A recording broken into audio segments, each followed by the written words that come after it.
I'm going to tell you straight away, this book is probably not going to be worth reading. However, it is fun, it is stupid, it is pulp.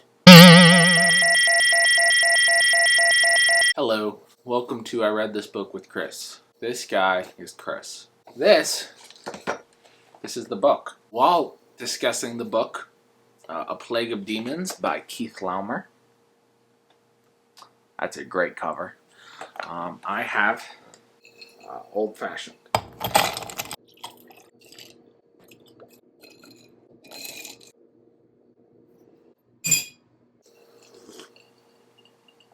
This is their book by Keith Laumer, A Plague of Demons. Giant robots with human brains fight the demons' wars. First printing 1971.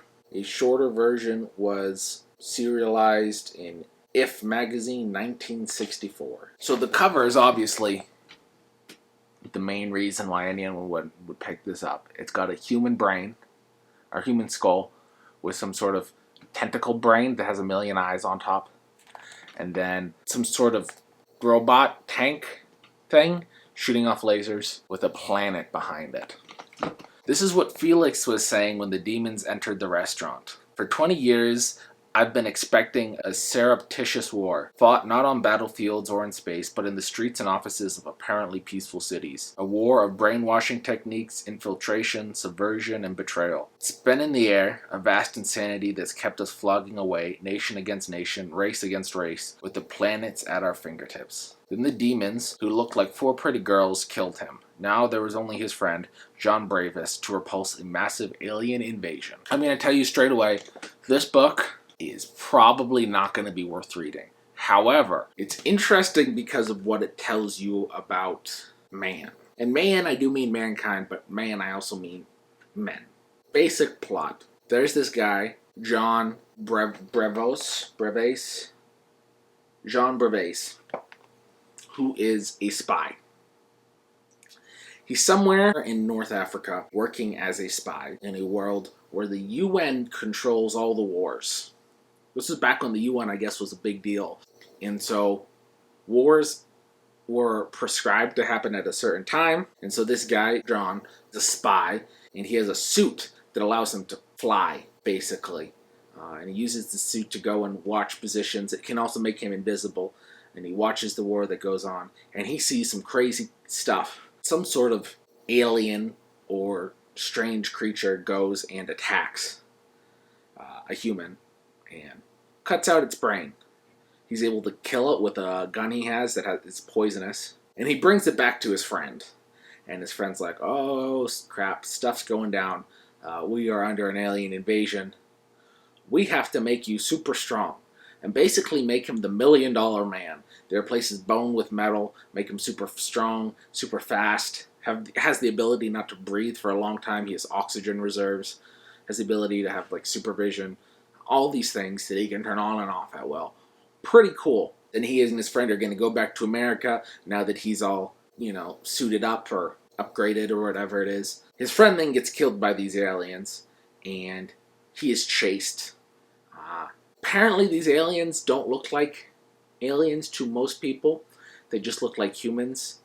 But to him, he can see something. He calls them dog-like a lot. Bunch of things happen. He goes, runs for his life, gets chased down, fights back, eventually gets killed, and wakes up inside of a alien tank, basically. It's like 70 feet tall. Apparently they go and they kill humans, take their brains, take out the personality, keep those psychically trapped in some sort, and then use the rest of the brain basically as a circuit board to make AI, so in order to control these brains. And this is apparently cheaper and easier than making circuit boards themselves. And generally, so your personality is supposed to be controlled down. For whatever reason, he's special. He's able to be free. He manages to escape in his tank, being a tank. And he realized one of the guys that he fought with on Earth against these aliens, captured by the aliens, brain taken up, put into another tank. He also managed to be free. and together they realize that they can they can take over, control, and free other people using psychic abilities, free the imprisoned personality, and wake up the humans inside of them to free the tanks. And they do this to such the extent, and they're able to free the whole planet. It is fun. It is stupid. It is pulp. There's not a whole lot of substance here. Except for the fact, this seems to be a lot of men, a lot of guys, fantasy. They'd be like, this is so cool. One, they're general, they're high up in the army. Two, they are spies. Three, not only are they spies, but they turn out there's this extra level.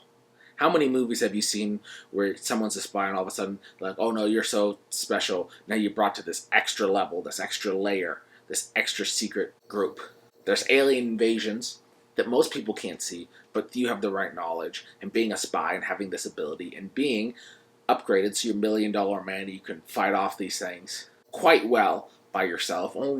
You only end up being captured when you are outnumbered extremely. There's secret bunkers.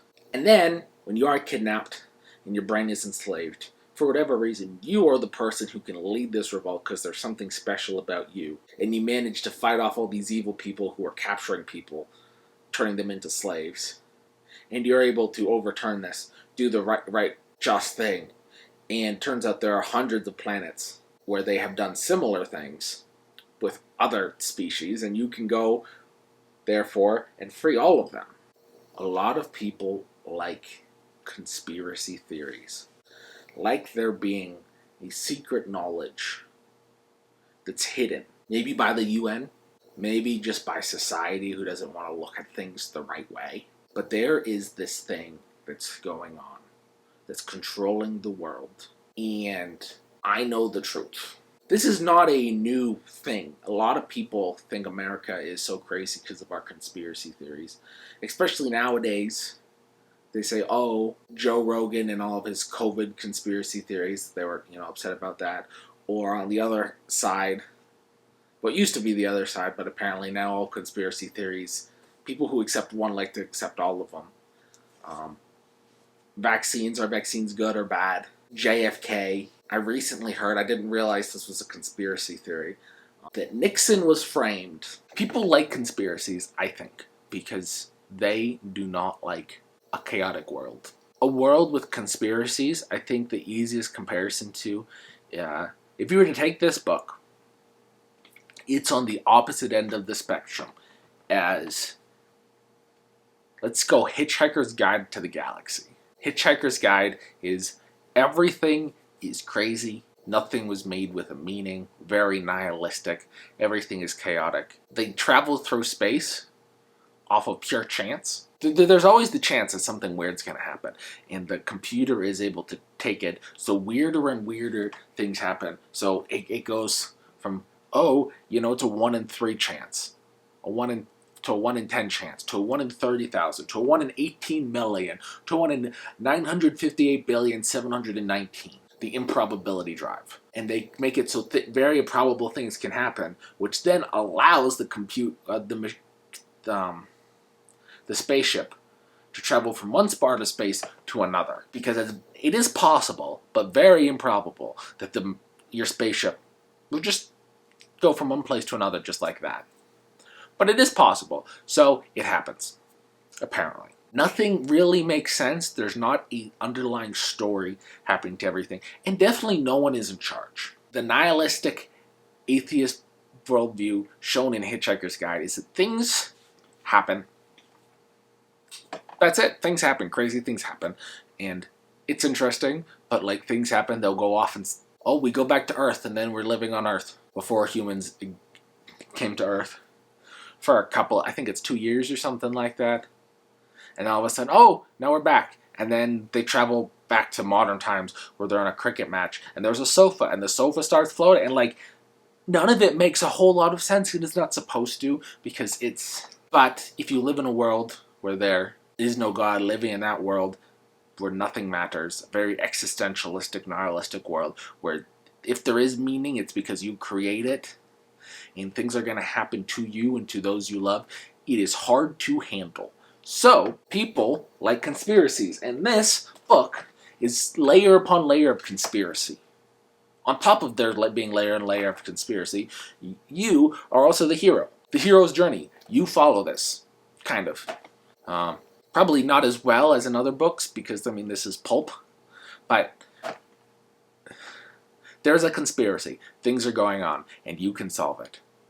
And once you go and you solve it, there's another layer up, and at this next layer up, you can go and solve it. And then once that's done, it's like, no, there's this one force that's going throughout the universe, making all these bad things happen, and you can go and save it for yourself, and you can figure out the truth. After you figure out the truth, then all of a sudden you have to go and you have to free all these people who've been enslaved. Once you can do that, then you can go and send the information back. And because of you and this information that you've learned, you can go and save the Earth and all of the people working on the Earth who are trying to enslave it, according to this group. These aliens who are coming down to go into, just steal people every once in a while and steal their brains and use them as chips. And once you've done that here for this planet, you then realize you can do this for all of the other hundreds of planets where these people have done it. And it's going to take a long time because they've taken over the whole galaxy. And so you have a purpose for a long time because there is this one person who you are fighting against, or this one idea, this one concept, which is aliens control everything and enslave people in order to use their minds as computer chips. Which is basically what most conspiracy theories come down to. Someone, Bill Gates, or the Jews, or the government, or the United Nations, or the communists, or the capitalists, or whoever it is, control things to such an extent that they do things that are wrong and unfair, and you can get to the answer and to the solution by doing the right thing, which is generally getting the knowledge and then fighting back. Which, if aliens are coming over and killing people to take their brains, it would actually be fighting back. But otherwise, it might just be sharing the right memes on the internet. It's nice to know that there are people who always think this sort of stuff is happening, It's nothing new. Maybe we have more conspiracy theorists now than we have in the past. But I don't even think that's true. I just think most people have their one or two conspiracies that they like. Thanks for watching.